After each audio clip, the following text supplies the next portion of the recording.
A terceira temporada do Fórum Brasil, com o apoio do Sebrae, já começou e realiza diversos encontros nas principais cidades históricas de interesse cultural do país.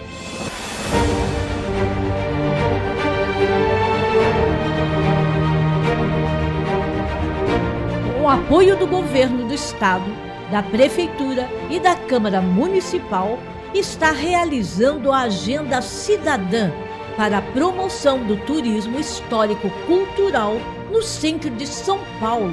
Afinal, São Paulo é uma das cidades mais antigas do Brasil. Aqui também começou o Brasil. Faça valer seu protagonismo e venha conosco nessa terceira temporada ajudar na recuperação de nosso patrimônio histórico. Fórum Brasil de Turismo Cultural, transformando o patrimônio histórico em ativo turístico-cultural.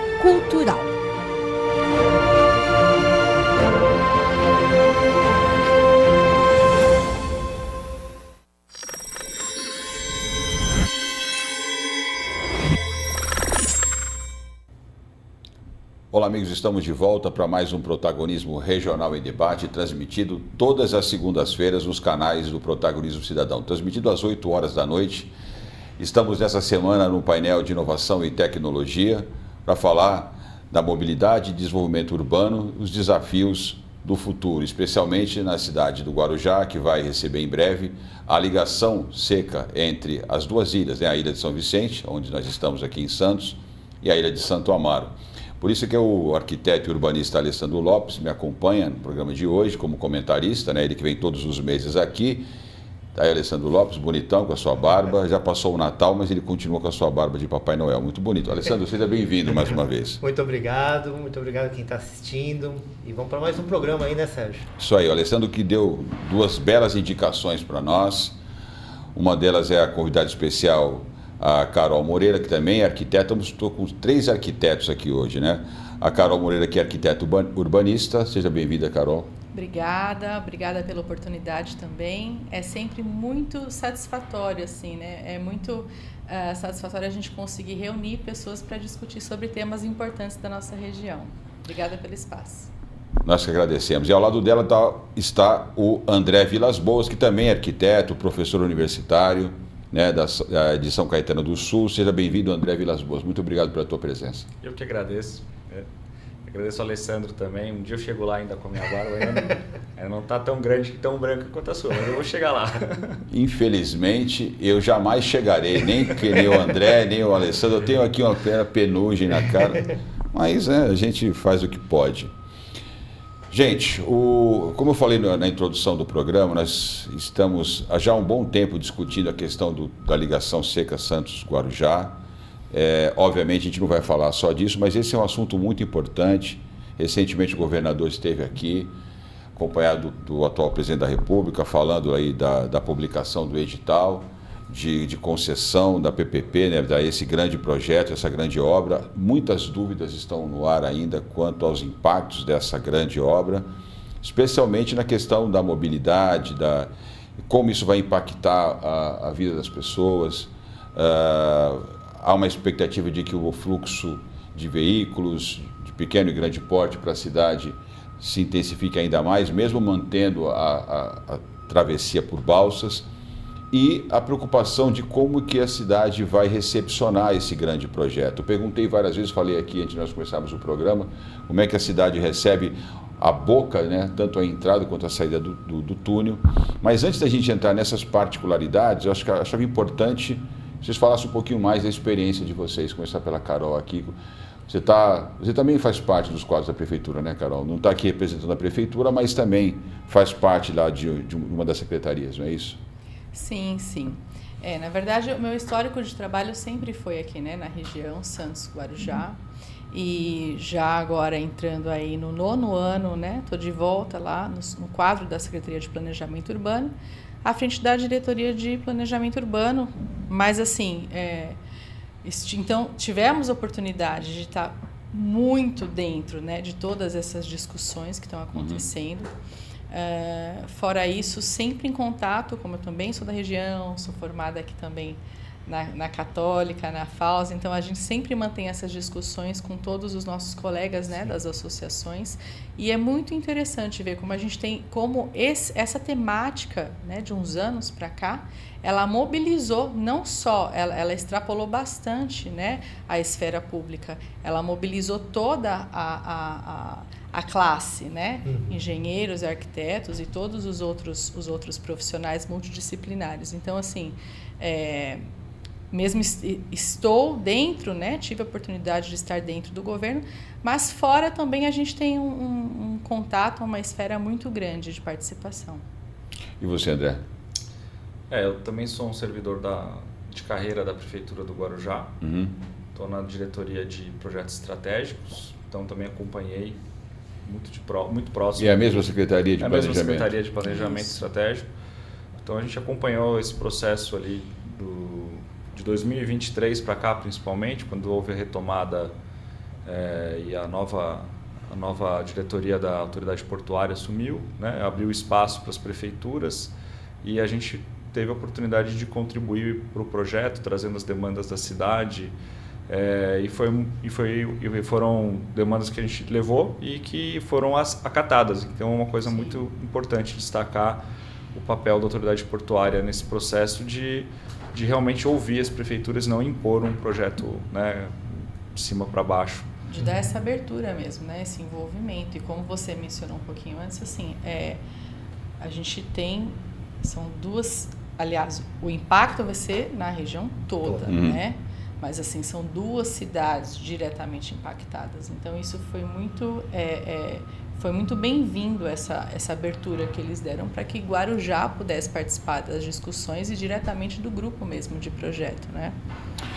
Essa questão da mobilidade, até me permite, Alessandro, colocar isso aqui, eu quero que você fale também, mas a questão da mobilidade, as vias de circulação dentro da Ilha de Santo Amaro são bastante escassas. A gente tem poucas artérias ali que consigam abrigar o escoamento de veículos. Tanto que a gente discutiu muito com algumas lideranças na cidade, que pleitearam até cargos na eleição, sobre a alternativa da mobilidade hidroviária. Eu falava agora há pouco para vocês que eu faço parte de um grupo que trabalha com esse tipo de projeto. O Guarujá talvez seja a cidade que mais necessite hoje de alternativas de mobilidade pelo mar para vencer algumas barreiras aí físicas que nós temos hoje, porque a obra de infraestrutura, você abrir avenidas, além de toda a questão que envolve desapropriação, risco ambiental, risco de licenciamento, enfim, um monte de coisa aí. Como é que vocês estão enxergando aí esses desafios aí? Porque temos ali o quê? A Avenida Leo Mil, ali no centro, temos a Ademar de Barros, a Dom Pedro. A gente não tem muita alternativa. Como é que vocês estão lidando com isso?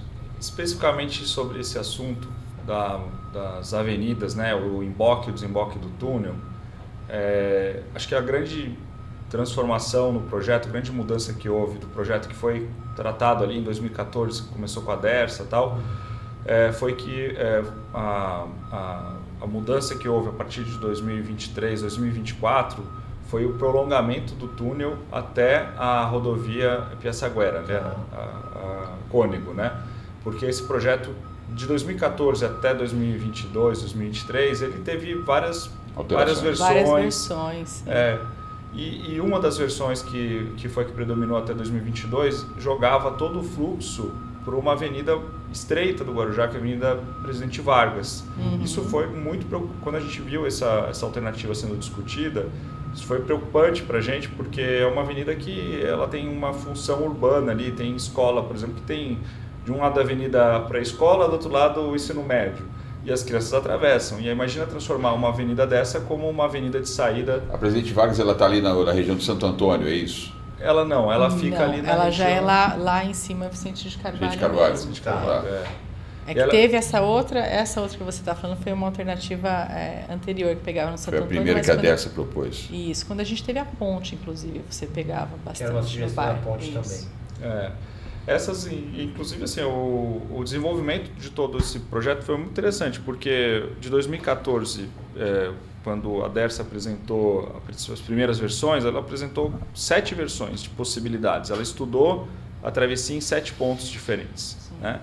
Um deles era o mais ao sul, era o que fica onde a Ademar de Barros, no Guarujá, e a Ponta da Praia, em Santos, que é onde está a travessia da Balsa, né? E o mais ao norte seria na região ali da ilha de Barnabé-Bagres, ali, e aí entre esses dois pontos tinham 7 possíveis pontos de travessia, e se escolheu o ponto onde se desenvolveu o projeto e se estabeleceu e se consolidou agora, que é justamente um ponto intermediário entre os dois. Você atende o fluxo do trânsito de veículos mesmo, né, entre uma cidade e outra, e o comercial, que seria mais propriamente porto, né, principalmente. O fluxo do porto. Então, quanto mais ao norte, mais prevalecia o transporte de carga, e quanto mais ao sul, mais o transporte interurbano de veículos.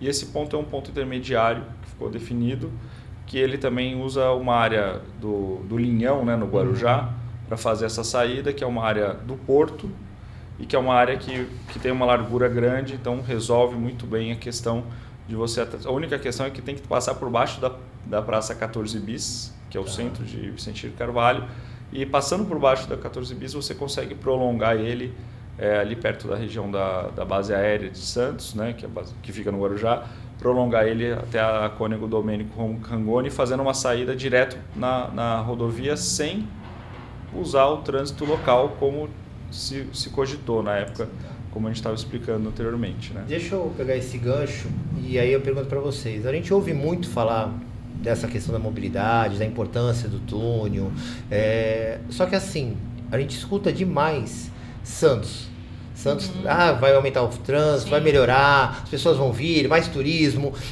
Isso chegou a um ponto de até mexer já na artéria da... exploração imobiliária mesmo, né? Já estão olhando outros bairros de uma forma melhor que não eram olhados antes. E Guarujá? Ele parece silencioso, ele parece só estar aceitando. Como é que está acontecendo esse entendimento mesmo da chegada do túnel, de melhoria? Que movimento que está acontecendo, principalmente, acho que ali na região de Vicente Carvalho, né? Acho que Guarujá Praia nem sente tanto ainda esse movimento, mas Vicente Carvalho, como é que está esse ânimo do Guarujá? Olha, eu acho que essa discussão, ela foi reacendida num momento muito oportuno no Guarujá, porque nós também estávamos num momento de proposta de revisão do plano diretor. Então a gente tinha muita coisa em discussão. E Vicente de Carvalho, né, que é distrito de Guarujá, ele é um dos eixos, um dos vetores de crescimento, de fato. Então, você tendo a desembocadura, né, desembocadura do túnel ali, você vai ter, claro, os impactos negativos, que seria assim, né, o impacto urbano de você ter, que a gente está tentando minimizar com essa proposta de alteração no projeto, tanto enterrando, quanto, né, depois o André até consegue detalhar um pouco mais, para você não cortar o fluxo, mas você vai ter um impacto muito positivo de crescimento econômico também, né? Você, assim, Guarujá, ele historicamente, ele é um pouco cidade dormitório também de Santos. Então, assim, você já tem um fluxo, né, de trabalho, enfim, de uma série de coisas. Você vai, o que a gente enxerga?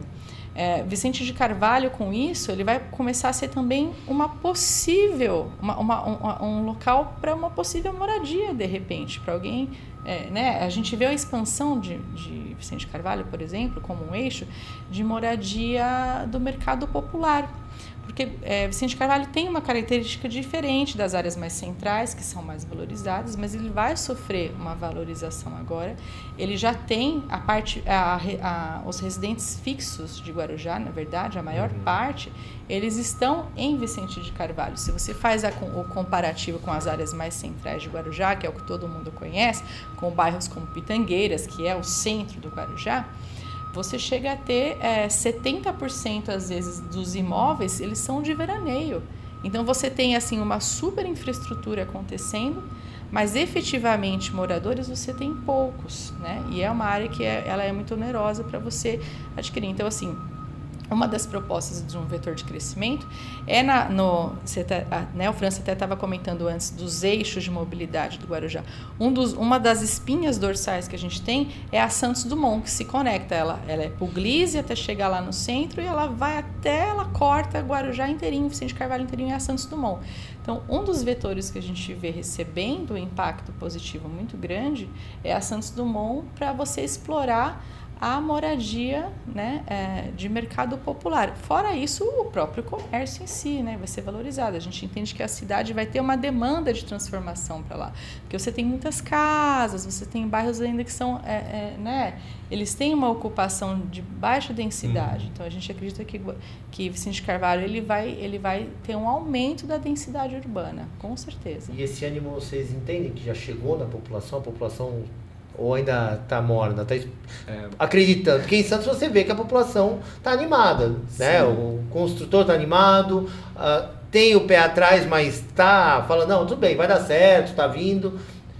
Eu tenho a impressão que as pessoas ainda olham com um pouco de desconfiança, porque tem um histórico aí de maquete inaugurada, de ponte, depois virou túnel, mas assim, estudando todo o material e todo o histórico desse processo, a gente percebe que a gente nunca teve tão avançado, né? E que a gente também nunca teve tanto alinhamento político para se realizar essa obra e é uma coisa assim, quem desconfia é porque não conhece a seriedade desse processo, como todos os processos estão sendo conduzidos com muita competência, tanto pela autoridade portuária, que fez esse contato inicial, quanto pela Secretaria de Parcerias e Investimentos do Governo do Estado de São Paulo. E a gente teve as audiências públicas, né? A gente teve as cidades sendo escutadas, a gente tem uma equipe muito competente na Secretaria de Parcerias e Investimentos, que está produzindo um edital, né, que está ouvindo a população, está ouvindo as dificuldades, principalmente as questões relacionadas a desapropriações, que realmente é um problema. Mas assim, o projeto que está apresentado e que está sendo conduzido é um projeto de referência, porque dentro do edital o que se diz é que aquilo é uma referência e o vencedor do edital vai propor o seu próprio projeto, né, respeitando os parâmetros mínimos colocados ali, né? Então, todo esse movimento de audiências públicas, de ouvir a população, ouvir as prefeituras, foi para a gente conseguir construir os parâmetros ideais, né? E a partir desses parâmetros é que vai ser feito um projeto que realmente vai definir se o traçado vai passar por essa rua, por aquela rua, se ele vai desviar, se ele vai diminuir as áreas das desapropriações, que são o grande entrave. Enfim, eu acho que a gente está muito próximo, de fato, de ter isso aí. Eu acho assim, pegando um pouquinho desse gancho, né, que foi que o Ale colocou, por que isso também assim tem uma certa resistência da população? Nas próprias audiências, a gente escutou, né, os discursos assim, nós estamos 100 anos atrasados com esse projeto. É porque a ligação entre Santos e Guarujá é algo muito antigo, né?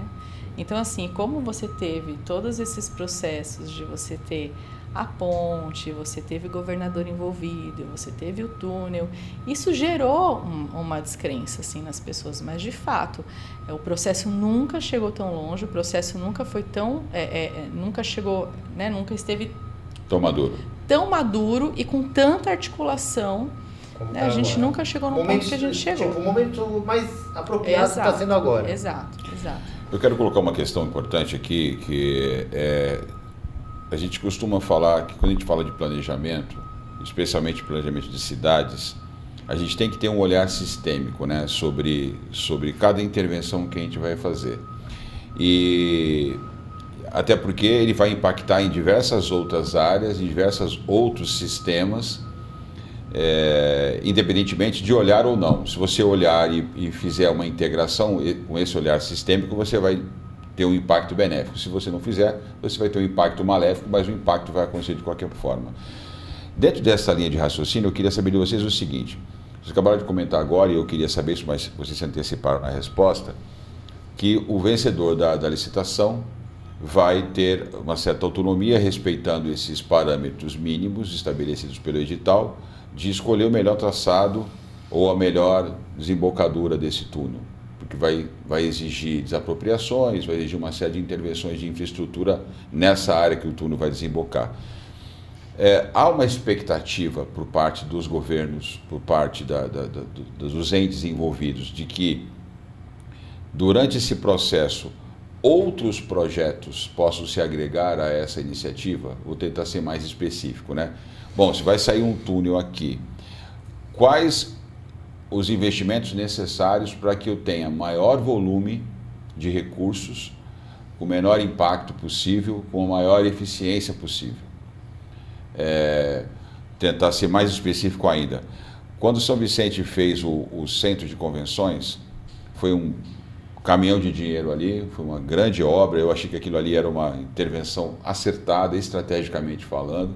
Fizeram o centro de convenções, fizeram vários eventos ali, margeando a rodovia, mas não fizeram as ações complementares para que dessem àquele equipamento a sustentação necessária para que ele pudesse cumprir a sua missão. Ou seja, realizar eventos, ter lugar para que as pessoas pudessem estacionar, fazer compra, segurança, hotéis, enfim. Quando ele foi inaugurado, eu imaginei que a avenida, aquela avenida que corta ali, passa do lado, me fugiu o nome daquela avenida agora, daqui a pouco eu vou lembrar. Mas aquela avenida, eu imaginei, pô, essa avenida aqui vai ser na costa de São Vicente, porque vai ter restaurante, vai ter loja, para acompanhar esse desenvolvimento. Fizeram atrás do centro de convenções ali os conjuntos habitacionais, virou uma favela de concreto, enfim. Ocuparam, fizeram tanta coisa, agora aquilo virou uma rodoviária, não sabe o que fazem com aquilo e o dinheiro foi jogado fora. Acabei falando para dizer o quê? Uma obra desse tamanho, não é o momento para a gente olhar os projetos que podem estar agregados a essa iniciativa e a gente melhorar o resultado dele? Sim. Me alonguei demais, né?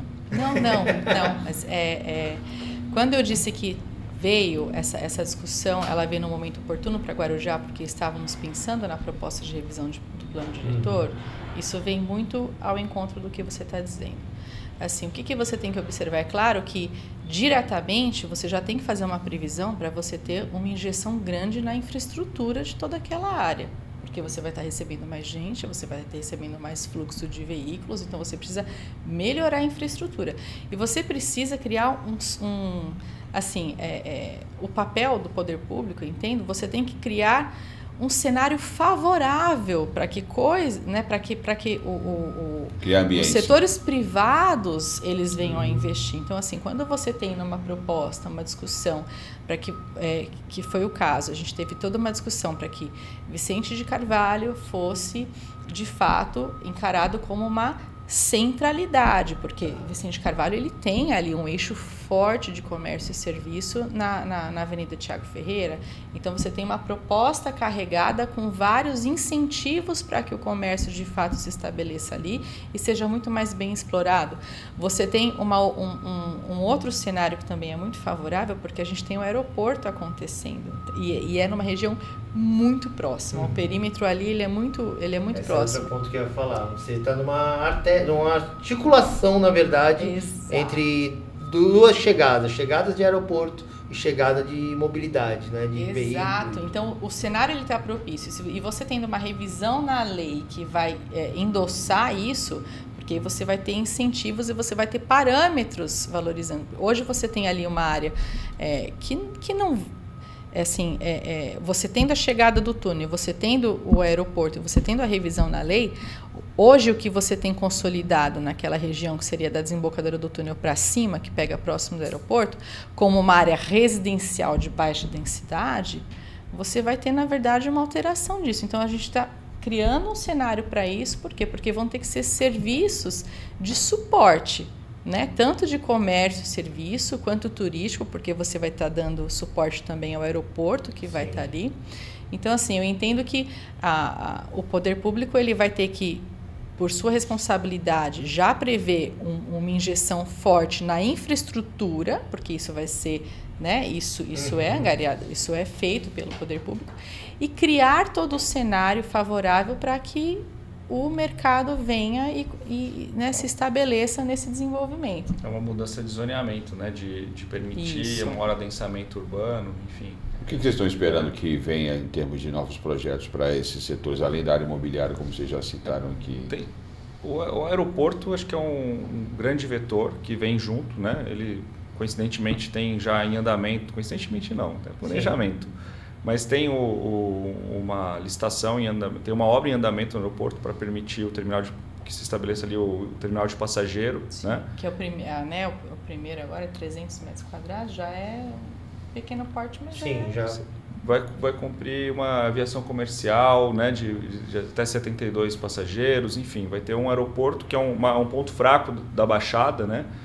E porque quando você fala de pessoas de fora da Baixada, quando você fala da Baixada Santista, muitas vezes falam, olha, mas o problema da Baixada é não ter aeroporto. Você tem que subir a serra para ir pegar um avião, né? Então vai ter um aeroporto regional, a princípio, né, para cumprir ali uma função regional, mas que pode se estender, né?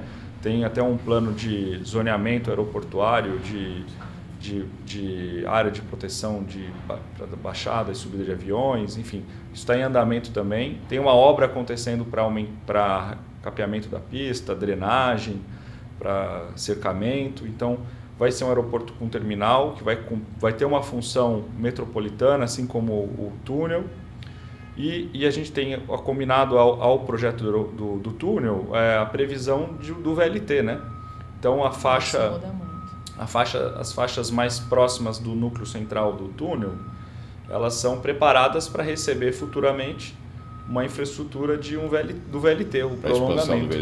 Expansão do VLT, a princípio até a Praça 14 Bis, e a gente está tentando ali também que uma extensão até o aeroporto também, e também, por que não, entrar na Santos Dumont e seguir até o centro do Guarujá, por exemplo, né? E aí eu vou cutucar em duas feridas.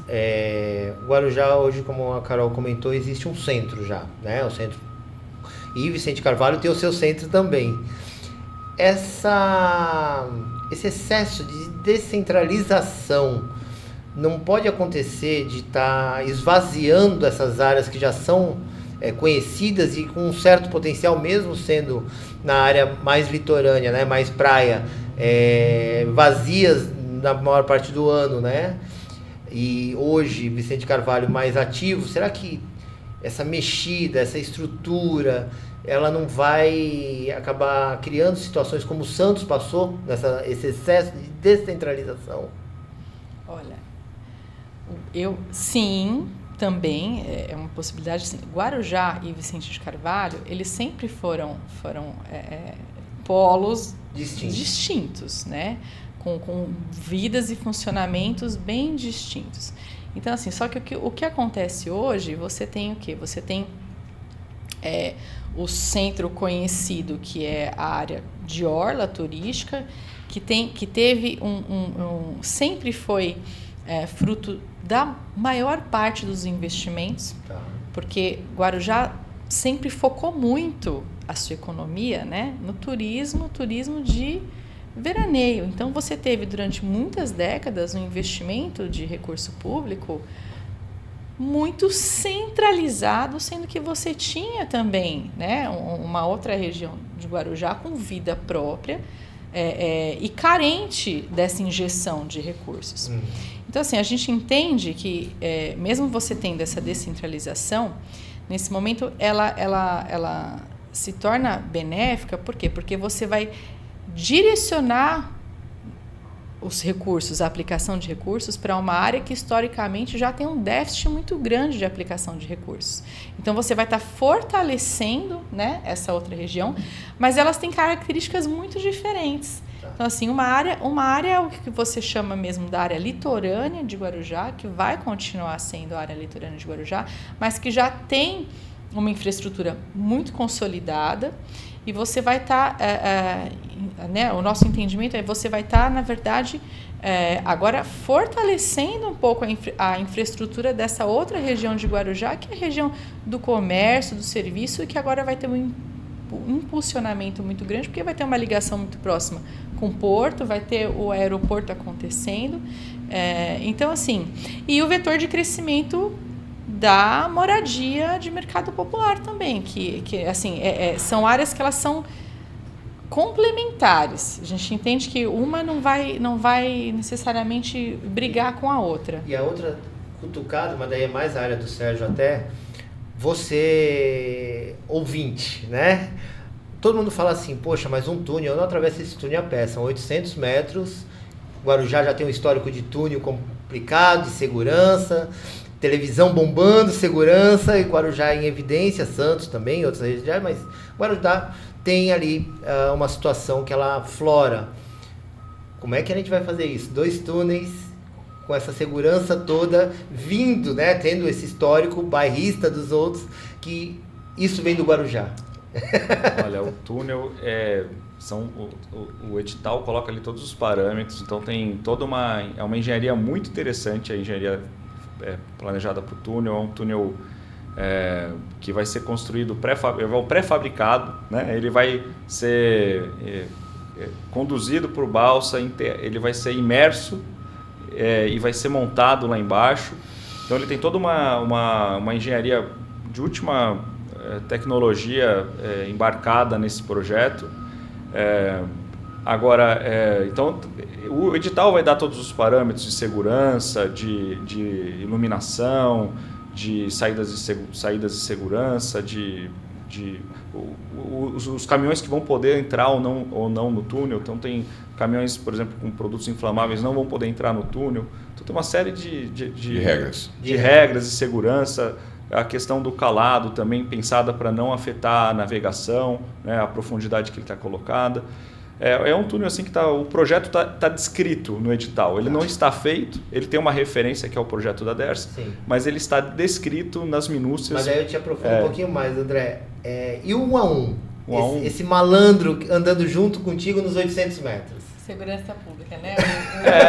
Mas é um túnel todo monitorado, ele tem todo um sistema de câmeras, até porque ele precisa ter, está descrito no edital, né? A gente imagina que a segurança vai ser um critério muito importante, né, do concessionário ali, porque ele depende... É 1 quilômetro para correr. Ele depende dessa... No tiroteio tu tem 1 quilômetro para correr debaixo d'água. E obviamente que o concessionário depende da confiança do usuário para que aquele túnel continue sendo usado pelos veículos, né?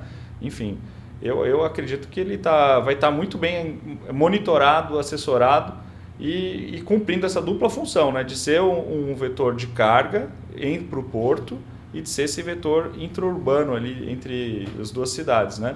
Mas até falando da distância, né, de percorrer, você imagina assim, é claro que você vai ter essa possibilidade vamos dizer, do pedestre em si, né?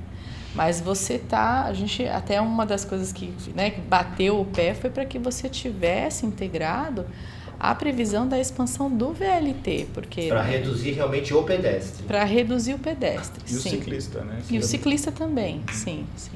Porque imagina você sair com o movimento que a gente tem hoje de pedestres e ciclistas dentro de um túnel, né? Então você vai, da mesma forma que vai desembocar um monte de caminhão, um monte de veículo, vai ter... Se a gente mantiver só o fluxo de pedestre e ciclista dentro do túnel, a gente vai ter um problema nas duas extremidades, da quantidade de veículos. O VLT eu defendo que as duas pontas, Ponte dos Barreiros e Guarujá, e tem que ter vagão para bicicleta, como tem no metrô, senão não tem como. Até porque a gente estava falando, assim, quando você fala de sistemas, por exemplo, eu vou um pouco mais além. Você vai pensar no desenvolvimento de um projeto desse, você não vai pensar só em Santos e Guarujá, você vai pensar isso regionalmente. Então, assim, o investimento do porte, que é o VLT, ele faz todo o sentido se ele cobrir, né, o maior número de cidades que ele conseguir, com certeza. Porque é isso que vai fazer com que ele se transforme realmente em uma solução de mobilidade, né? Exatamente. Vocês falaram bastante do porto aqui, eu queria, se vocês pudessem comentar mais, como é que vai ser a relação dessa obra com a expansão do porto, né, o novo PDZ, o plano de zoneamento aí portuário, porque a gente tem, vocês falaram também do eixo da Santos Dumont, né, que liga com a Avenida Leomil, né, e do lado, quem vai do Guarujá para o Vicente Carvalho, do lado esquerdo tem toda a área a área do porto, né? O Porto de Santos que está lá, que é o Porto do Guarujá ou margem direita do porto. Como é que vai ser a relação disso? Está sendo dialogado? Isso não vai de alguma forma, um não pode atrapalhar o outro, de repente a expansão do porto atrapalhar um planejamento para o desenvolvimento imobiliário, ou ao contrário, o desenvolvimento imobiliário daquela região atrapalhar nas pretensões de expansão da atividade portuária ali? Não vai haver um conflito? Olha, a gente tem uma divisão bem clara, falando de espaço mesmo, né? Quando a gente pensou até na proposta de zoneamento, a Santos Dumont, ela é um divisor de cenários ali, muito claro, né? De um lado você tem, como você disse, a margem, né, do Porto de Guarujá, que já está sendo discutido em conjunto, então depois eu deixo isso para o André comentar. Agora, do lado de cá de Guarujá, você tem já uma área consolidada ali, que é residencial, de comércio, de serviço, que ela não, apesar de elas estarem territorialmente, elas estão ali na mesma região, você tem um divisor que gera uma diferenciação muito clara dessas duas regiões. O que a gente vai ter em Guarujá, que a gente entende, aí você tem a Santos Dumont aqui e você tem a Cônego Domênico Rangoni. Então você tem essa área principal de Vicente Carvalho, ela está delimitada por esses dois eixos, né? Você tem uma rodovia de um lado e a Santos Dumont, que apesar, né, ela não é uma rodovia, mas ela tem porte D, né? Ela é uma via expressa e você tem ainda a proposta da outra perimetral. Você tem o retroporto de Guarujá, que a proposta é você, tudo que estiver acontecendo aqui, que for demandado, para que, assim, o que eu quero dizer?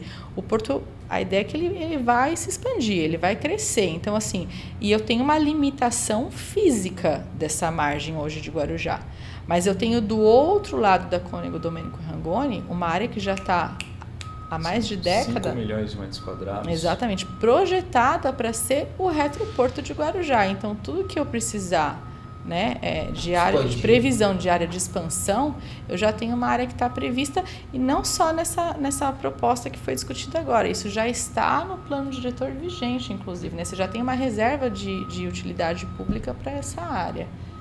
Essa área do retroporto do Guarujá realmente salta aos olhos de qualquer pessoa que olha para o mapa e imagina um cenário pós-túnel, né?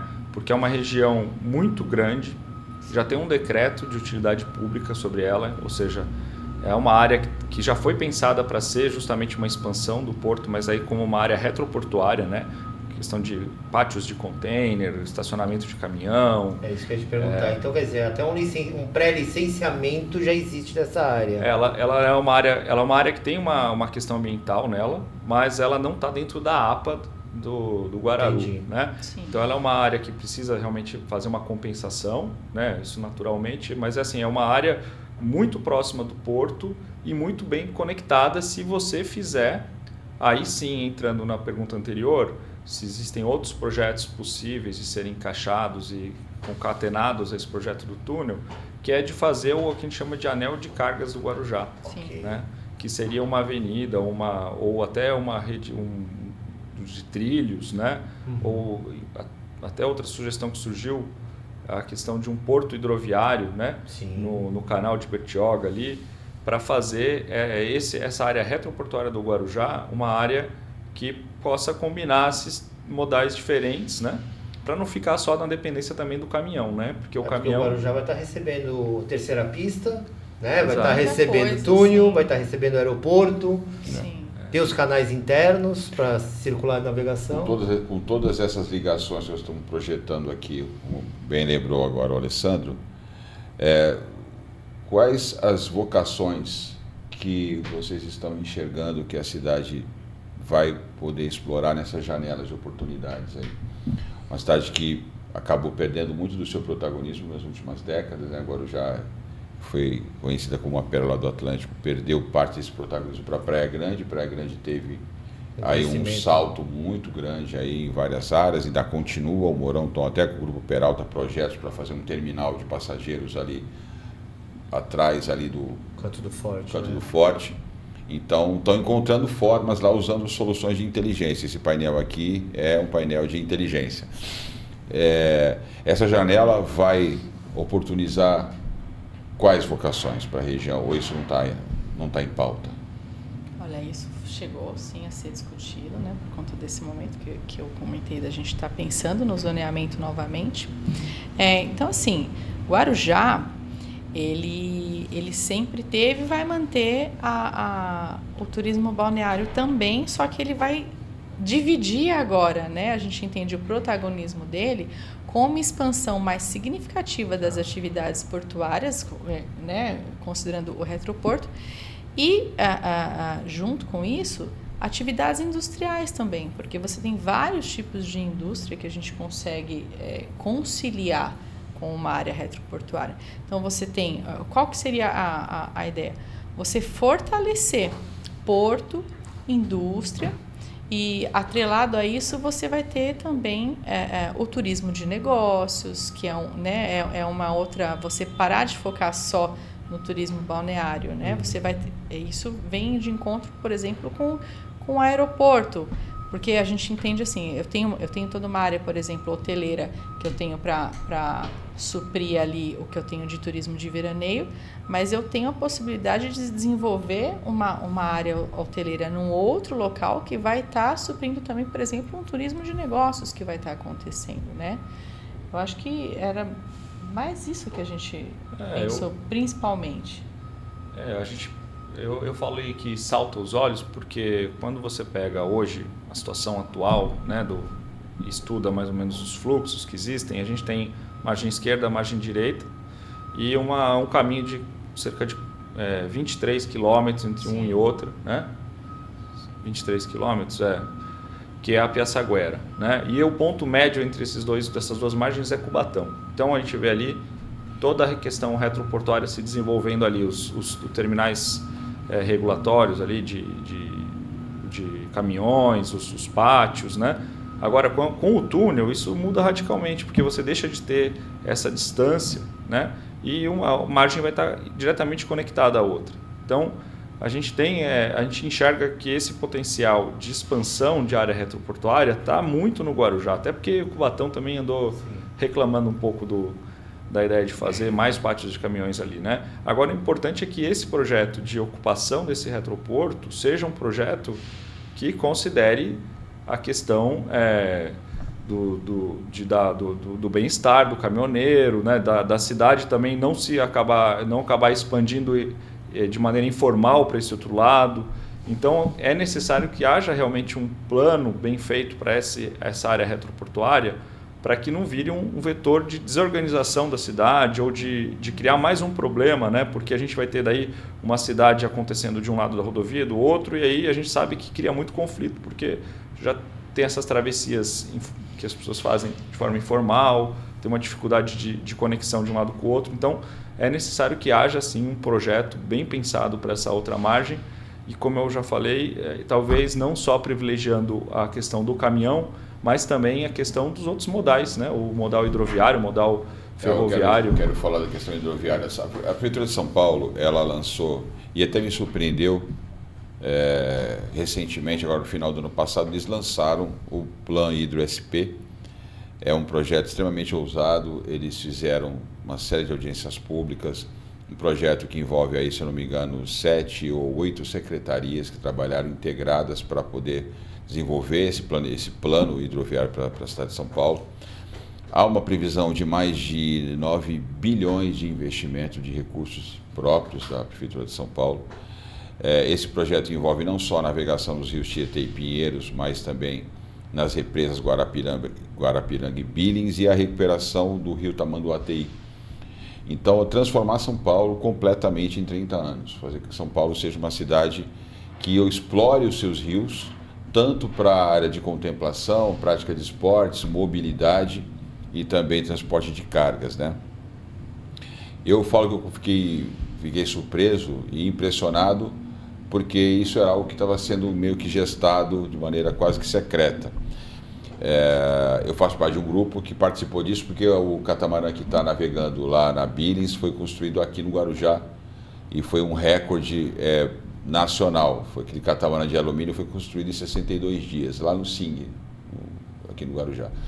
Então, qual é a conexão desses assuntos? Primeiro, como eu falei para vocês, Guarujá, ao meu ver, precisaria ter um plano de exploração do modal hidroviário para criar alternativas de mobilidade no entorno do Dragão, né?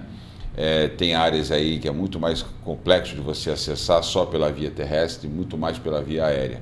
Então, com embarcações mais modernas, é possível acessar essas áreas. Quer saber se vocês têm conhecimento, estão participando de alguma discussão nesse sentido. E a outra questão é que o Guarujá, ele cedia hoje uma empresa pequena, mas que fez grandes feitos, fez esse barco em 62 dias, esse catamarã, e construiu, não sei se vocês sabem, a lancha esportiva mais veloz da América Latina. Foi construída lá no SING também, por essa mesma empresa. A questão da indústria, da vocação como indústria de navegação, indústria náutica, né, no SING, e a questão da mobilidade, se essas duas pautas, nessa janela de oportunidades que eu falei agora, para o desenvolvimento da cidade, está na pauta de vocês. Vocês têm alguma coisa aí sendo gestada ou não? Como é que está isso aí? Olha, Guarujá, de fato, a gente considera Guarujá uma ilha. Então, a gente, né, diferente assim, Santos também, você fala, mas Santos está dentro de uma ilha maior. Guarujá é totalmente entrecortada por rios, você tem rios cruzando a cidade toda.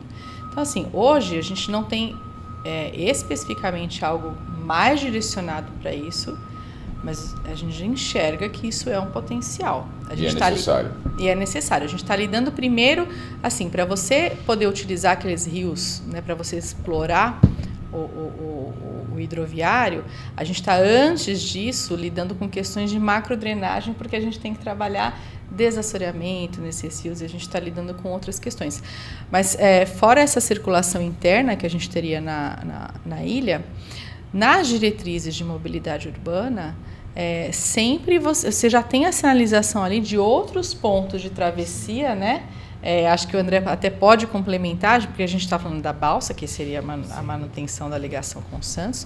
A gente tem nessa área retroportuária uma outra discussão de um outro ponto hidroviário, que seria, né, que o pessoal hoje chama o Porto das Bananas, Porto das Bananeiras, do Bananal. E você tem uma questão do Rabo do Dragão, que é toda a região leste do Guarujá, que você tem uma conexão de balsa com Bertioga, e você tem também um estudo já feito, também já discutido, de uma outra possibilidade de ligação hidroviária ali pelo canal de Bertioga, que a gente tem, porque ele resolveria um fluxo de trânsito que a gente tem de pessoas vindas de São Paulo que vão para a região leste do Guarujá e que poderiam evitar passar a cidade inteira. Exatamente. Eu fico muito contente de ouvir falar do projeto hidroviário de São Paulo, porque em 2011 eu participei do projeto que deu origem a esse projeto, que é o projeto do Metrópole Fluvial, né, do professor Alexandre Delijaikov, na USP. E esse projeto se desdobrou com muitas parcerias com o Departamento Hidroviário, com a Secretaria de Mobilidade na época. Agora a gente tem o presidente do SP Urbanismo, é um ex-estudante desse grupo, Metrópole Fluvial, o Pedro. Enfim, e a gente está vendo isso acontecer. E na época que a gente falava, em 2011, as pessoas falavam, isso é coisa de utopia, isso é coisa de maluco. Inclusive, a primeira audiência pública foi o próprio Pedro que apresentou o Plano Hidro. Pois Tem essa... Eu te mando esse link no YouTube lá, eles fizeram a transferência. Foi o Pedro que apresentou, mas desculpa. E na época, o Ricardo Nunes, que é o atual prefeito, né, o responsável, era um vereador que estava interessado, que participou das discussões dentro do laboratório. Enfim, ele conhece muito bem o projeto e ele enxergou o potencial desse projeto, que é o projeto da navegação pelos rios navegáveis de São Paulo, né?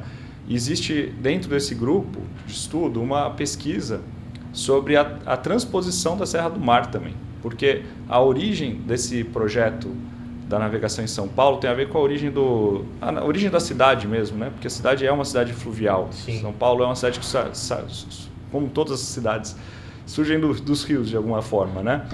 E existia no projeto da Light, que é o projeto que deu origem à represa de Rio das Pedras e a Henry Borden, que faz essa descida da água da Billings até a Baixada. Existia originalmente ali no projeto do engenheiro Billings um transporte de cofres subindo a serra em paralelo a essa descida da água, né? Porque isso antevendo a existência do container, porque ele bolou eles bolaram esse projeto antes de existir o container. Então ele falava de cofres porque ele não podia fazer um trem, porque existia uma dificuldade ali por causa da existência da Santos Jundiaí. Então eles não podiam construir outra ferrovia em paralelo. Então eles falaram de uma cabovia, que é um transporte de teleférico de cargas através de cofres. Então é uma das pesquisas que existem dentro do grupo de pesquisa lá da USP, nesse sentido, é de um teleférico de cargas transportando cargas da Baixada para o Planalto. E aí podia chegar ali e depois seguir via transporte fluvial de cargas ali pela cidade. E interligando com o sistema hidroviário de São Paulo. E Pensei que você ia falar de uma inclusa, uma super inclusa, cara. Olha, até isso já ouvi falar de uma grande inclusa subindo a serra, mas assim, óbvio que não tem que ter água suficiente, então não parecia. Não, parece que a solução mais interessante seria uma cabovia, que é uma estrutura leve. Sim. Enfim. E não sei se existe tecnologia no mundo ou outro sistema desse funcionando atualmente. Existem teleféricos de passageiro, teleférico de mineração, mas com container em si, eu não sei se existe, né? Mas é uma dessas ideias que aparecem até tem um projeto da AGEM, da Agência da Metropolitana da Baixada Santista, que cita esse teleférico. Então é uma ideia que está ali desde o século passado, que nem o túnel também era uma ideia que estava lá desde o século passado sendo falado. Mas está lá. Mas eu vou falar para vocês uma coisa, viu? Um projeto desse porte, vou refazer a minha fala, um projeto com essa proposta de solução, eu acho que realmente não deve ser descartada, porque hoje é um dos grandes gargalos, é justamente a ligação com o Planalto, a questão das cargas. Então você tem aí um crescimento exponencial de caminhões na serra, e além de perigoso, cria uma questão também de fluxo de mobilidade, né? Então isso está infartando o sistema. Então, aparentemente o custo seria bem menor, né? Você fazer esse tipo de transporte como se fosse um super teleférico transportando esses cofres que você falou, né? E aí criando uma solução para chegando no Planalto, usando as hidrovias para levar essas cargas para um outro ponto. Muito bom, não sabia disso aqui, mais uma coisa que eu aprendi no programa aqui, porque falei no começo, vem gente interessante aqui, a gente sempre aprende alguma coisa nova. Bom, quer falar alguma coisa, Ale? Porque estamos indo para o final, eu queria dar mais uns 5 minutos para eles poderem... Deixar só eles... E assim, acho que o que eu posso coroar é o que eu sempre trouxe aqui para o programa. Quando a gente fala de inteligência de cidade, se a gente abriu essa lupa na região metropolitana, cada vez mais a Baixada está lendo de forma metropolitana. A gente tendo um VLT vindo lá do outro lado do Jardim Rio Branco, não sei o quê, atravessando para o Guarujá, imagina... claro, para Santos pode não fazer sentido, mas para quem está de uma ponta a outra faz muito sentido. Navegáveis e outros tantos. Mas eu vejo que Guarujá realmente... não vou dizer que é a bola da vez, mas ela está hoje numa situação confortável para toda essa situação, porque ela pode ganhar hotelaria, a gente tem aqui em Santos essa movimentação do terminal de passageiros, tem falada de São Paulo descendo o trem, tem terceira pista, então acho que hoje, onde a gente tem área, onde tem possibilidades de uma reorganização, uma regularização fundiária, uma redistribuição, uma reengenharia, é Guarujá. Acho que hoje o lugar mais fácil para você criar novidades, criar oportunidades, realmente é o Guarujá lá do Vicente Carvalho, né? E aí deixo para vocês concluírem e deixarem os abraços de vocês. Fique à vontade. Eu acho assim, como o Ale colocou, Guarujá, ele teve, na verdade, uma grande coincidência, vamos dizer assim, uma congruência de várias coisas acontecendo e elas acabaram se juntando, né? Então, você tem talvez, não sei se é a bola da vez, mas é uma das cidades hoje aqui, pelo menos na Baixada, que você tem mais coisas acontecendo ao mesmo tempo e são coisas de peso. Como você comentou, a gente fala assim da cidades inteligentes, a gente passando isso para uma linguagem do planejamento, é você entender que o planejamento, cada vez mais, ele precisa ser metropolitano, né? Parar de ter só as cidades vizinhas, a região metropolitana da Baixada Santista, e de fato agora são a gente chegou num ponto em que a gente tem espaço para acontecer, tem cenário, tem investimento para que esses grandes projetos, de fato agora metropolitanos, eles aconteçam. Então, assim, eu acho que é favorável. A gente brincou antes que a gente tem a lenda da ligação Santos-Guarujá, que as pessoas ainda têm uma descrença, mas isso já está acontecendo hoje, né? A gente nunca teve isso tão próximo, tão real, tão avançado. A gente já tem o aeroporto de fato acontecendo, as obras já estão aí, que também era uma outra coisa que as pessoas tinham uma certa descrença, mas hoje já está de fato acontecendo. Quando é que inaugura lá, Carol? Olha, a gente tem a primeira fase, se não me falha a memória, a gente tem a pista, acho que é 2025 que já termina a obra, né? A primeira fase, né, do aeroporto está prevista para inauguração ainda esse ano. E aí você tem lá também um zoneamento que eles vão estar sentindo aquilo, você vai criar o cenário propício, aí você vai observar como que o mercado vai se comportar. Então, assim, diante de tudo isso, as outras coisas elas vão vir a reboque. Teria né? espaço aí para um centro de convenções naquela região? Teria área? Com certeza. Intermodal ainda, Com tem muito espaço ali. Quando a gente fala da área retroportuária, até foi uma coisa que, né, você citou Praia Grande e me veio à cabeça. A área retroportuária, a gente fala assim, é expansão, a priori, do porto. Então, você tem ali pátio, né, de caminhões, etc. e tal. Mas é muita área que a gente está falando. Então, nada impede que você crie polos ali para desenvolvimento de atividades que não vão ser conflitantes, como um centro de convenções, como você tem empreendimentos de grande porte, como você tem ali naquela região de Praia Grande, né? Você tem ali hipermercados, os shoppings de porte maior. Porque então, se você pensar numa via terrestre e até numa via aeroviária, que é o caso do aeroporto, próximo ali, e a possibilidade também de colocar o hidroviário, que é um outro projeto que está sendo muito discutido, então nós teremos um eixo ali intermodal, né? Sim. Hidroviário, aeroviário e rodoviário, e até o ferroviário, que aí dali você está próximo do ferroviário também, o VLT passando próximo. Ou até uma cabovia também. E se você pensar no centro de convenções, chegar no lugar é fundamental, né? As pessoas terem acesso a esse local de eventos, porque aí você traz uma série de benefícios do movimento dessa economia. Tem um lugar muito interessante no Guarujá, que é o Forte Itapema, né? Que na verdade é uma das construções mais antigas ali do litoral, acho que é a mais antiga do Guarujá ali. Também está sendo restaurado lá. Que está sendo restaurado, que ele tem um potencial de ser um espaço, por exemplo, para convenções, né? Tem uma área grande ali, anexa, próxima ao forte, que pode receber um investimento nesse sentido, e está muito bem localizado, porque está entre o túnel e o aeroporto, né? Então, é um ponto emblemático, assim, importante da cidade, as pessoas reconhecem como sendo uma referência mesmo, né? O Forte Itapema, o farol do Itapema, enfim, acho que ali pode ser também um ponto bem interessante para esse tipo de investimento. Também temos um projeto para isso aí, mas oportunamente eu falo para vocês aí, na verdade é o Circuito dos Fortes, né? Que a gente pensou aí em fazer, e o Forte Itapema seria um desses lugares. Mas muito bom. Já chegamos no final, né, Ale? Obrigado. Quero agradecer aqui a participação da Carol Moreira e do André Vilas Boas, ambos arquitetos, urbanistas. André também professor universitário, do nosso amigo Alessandro Lopes. Muito obrigado, espero que tenham gostado e obrigada. Vamos aguardar vocês em próximas oportunidades. Obrigada pela oportunidade, eu acho que as coisas estão acontecendo, a gente ainda vai ter muito o que discutir sobre. Tomara. Que bom, sejam bem-vindos. Obrigada. E obrigado a você que nos acompanhou em mais uma jornada do Protagonismo Regional em Debate, nessa semana no painel de inovação e tecnologia, pensando de forma inteligente as cidades, o seu desenvolvimento urbano, os desafios, né, para esse desenvolvimento, falando muito mais hoje na cidade do Guarujá. Fazia tempo que a gente não falava do Guarujá.